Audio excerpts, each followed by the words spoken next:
साथियों नमस्कार। आज हम पाइल्स के बारे में बात करेंगे। पाइल्स यानी कि बवासीर। और विश्व भर के अंदर 20 नवंबर प्रतिवर्ष वर्ल्ड पाइल्स डे मनाया जाता है। पाइल्स डे के बारे में जब हम बात करें तो आप ये समझिए कि कोई भी जब दिन निश्चित किया जाता है पूरे संसार के अंदर या देश के अंदर, ये लोगों में जागृति पैदा करने का होता है कि लोगों को ज्ञान हो, लोगों को अवेयरनेस हो कि हमें इस बीमारी से कैसे प्रिवेंशन करनी है और कैसे इसका इलाज करवाना है। तो आज हम बहुत ही एक इम्पोर्टेंट बीमारी की बात करेंगे, बवासीर के ऊपर। और इसको पहले तो समझे है क्या चीज़। बवासीर जो है, जिसको पाइल्स या हेमराइड्स बोलते हैं, वो एक इन्फ्लेमेटरी यानी कि सूजन वाली कलेक्शन है आपकी लैट्रिन वाली जगह पर, जिसमें कि ब्लड चलता है, ब्लड वेसल्स होते हैं, टिश्यूज होते हैं, मसल्स होते हैं, फाइबर्स होते हैं।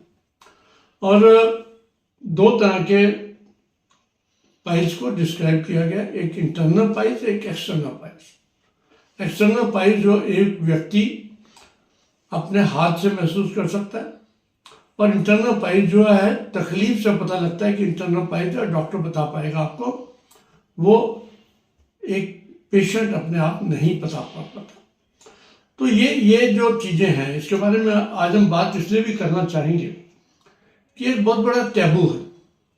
यूजुअली अपनी लैट्रिन वाली जगह पर, एनस जिसको बोलते हैं, उसकी बीमारी के बारे में लोग परिवार के अंदर या इवन डॉक्टर के पास जाने पर एक टैबू समझते हैं कि उनको डर भी लगता है, कि उनको लगता है क्या बात करूंगा।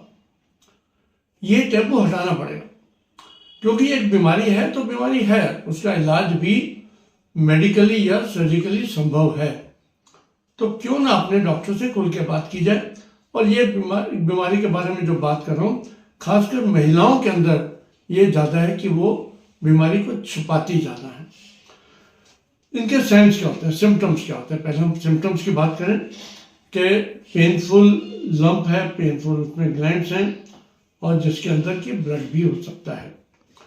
और इनकम्प्लीट बाउल मूवमेंट यानी कि पेट साफ होने की दिक्कत रहती है ऐसे लोगों को। कभी कभी लाल खून बूंद बूंद करके या पिचकारी के रूप में आपकी लैट्रिन के साथ आ सकता है, खासकर जब कब्जी हो आपको। और वहाँ पर ईचिंग हो सकती है, वहाँ पर जख्म हो सकते हैं, और लैट्रिन करते वक्त वहाँ पर दर्द हो सकती है। ये उसके सिम्टम्स हैं।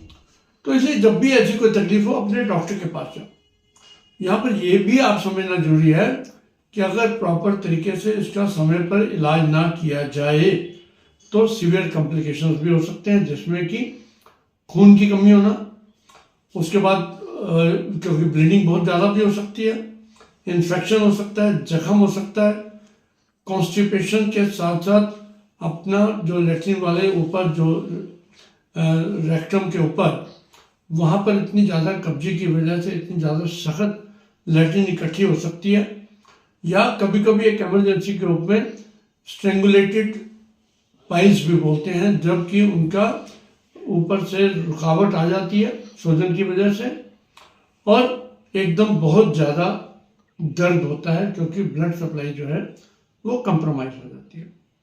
अब जहाँ तक कारण की बात करें, यहाँ पर यह भी आप मान लीजिए कि करीब 50% पुरुषों को और महिलाओं को अपने जीवन काल के अंदर कभी ना कभी पाइल्स के सिम्टम्स या पाइल्स की बीमारी हो सकती है।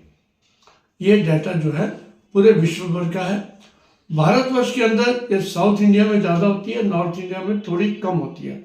उसका कारण भी मैं आपको बाद में बताऊंगा। कारण क्या है? यूजुअली ये ट्रिगर होता है कि जब आपकी लैट्रिन वाली जगह पे जब एनस के ऊपर प्रेशर ज़्यादा पड़ता है, जैसे कि क्रॉनिक कॉन्स्टिपेशन है, जिन लोगों को लैट्रिन में जाकर जोर लगाने की आदत पड़ती है या जोर लगाने की जरूरत पड़ती है, या कई बार लूज मोशंस की वजह से भी ऐसा हो सकता है, हैवी वेट लिफ्टिंग की वजह से। प्रेगनेंसी के अंदर कई लोगों का जब ब्लड का सिस्टम डिस्टर्ब होता है तो वहाँ पर उनको बवासीर हो सकती है। और जब आप स्ट्रेन करते हैं, जब आप लैट्रिन में बैठते हैं तो आपकी पोजीशन अगर कंफर्टेबल नहीं है, आपको जोर लगाना पड़ रहा है, तो तब भी ऐसे हो सकता है। ओबेसिटी, जो लोग मोटे हैं उनको ज़्यादा चांस है, और जो जो स्पाइन कॉर्ड की इंजरी हो गई, जो बैक की इंजरी है, या जिनको कॉलन का कैंसर, पेट का कैंसर हो चुका, उन लोगों में भी हो सकता है। तो मोटे तौर पर माना गया कि कम से कम भी 1 करोड़ आदमी देश के अंदर एक समय पर पाइल्स से पीड़ित है। अब अधिकतर लोग ऐसे जो होते हैं वो क्वैक्स के पास जाते हैं। उनको लगता है कि या तो डॉक्टर के पास इलाज नहीं है, या जो क्वैक्स हैं या बंगाली डॉक्टर हैं वो इसका इलाज ज़्यादा अच्छे तरीके से कर सकते हैं, क्योंकि वो एडवर्टाइज करते हैं। आपको बड़े बड़े बोर्ड लिखेंगे, एक इंजेक्शन में पाइल्स खत्म, एक ऑपरेशन में खत्म, इससे खत्म, उससे खत्म। वो क्वैक्स जो है उसको एडवर्टाइज करते हैं। लेकिन यहाँ पर सावधानी यहाँ पर बरतने की जरूरत यह है कि बहुत ज़्यादा केसेस क्वैक्स के या बंगाली डॉक्टरों के, उनसे इंटरवेंशन कराकर हॉस्पिटल्स में आते हैं, क्योंकि उनको उसकी कॉम्प्लिकेशंस के रूप में या तो वहाँ पर इन्फेक्शन होना, या उसमें जख्म होना, या उसके अंदर फिशर बन जाना, या उसके अंदर इवन गैंग्रीन तक हो जाने के हमने केसेस बहुत ज़्यादा देखे हैं, जो कि बाद में इलाज करना मुश्किल हो जाता है। इसलिए अवेयरनेस का मतलब यह है कि आप सीधे अपने डॉक्टर के पास जाएं और जो वो सलाह दे उसके हिसाब से करें। और जहाँ तक ट्रीटमेंट ऑप्शंस हैं, वो भी पूरी की पूरी वैरायटी अवेलेबल है मार्केट के अंदर, वो आपका डॉक्टर आपको बताएगा। सबसे पहले तो लाइफस्टाइल चेंज की बात हम करें, जो कि आपका डाइट जो है फाइबर वाली ज़्यादा हो, वजन को अपने का ध्यान रखें, और उसके बाद साथ रेगुलर एक्सरसाइजेज आप करते रहें, तो आपको इसका काफ़ी हद तक आपको रिलीफ मिल जाएगा। कुछ मेडिकेशंस भी अवेलेबल हैं जो आपकी जो बवासीर के हैं, मस्से हैं, उनका साइज कम करेगी, उनको सिकुड़ सकती है। कुछ लोकल ऑइंटमेंट्स भी लगाई जा सकती हैं जो कि आपके पेन को कम करेंगी, आपके कॉन्स्टिपेशन को कम करेंगी, और उसके साथ साथ कुछ इंजेक्शंस भी आपके डॉक्टर अगर स्टेज 1 या स्टेज 2 की तरफ अगर पाइल्स है तो आपको कुछ इंजेक्शंस के साथ भी लंबा रिलीफ मिल सकता है।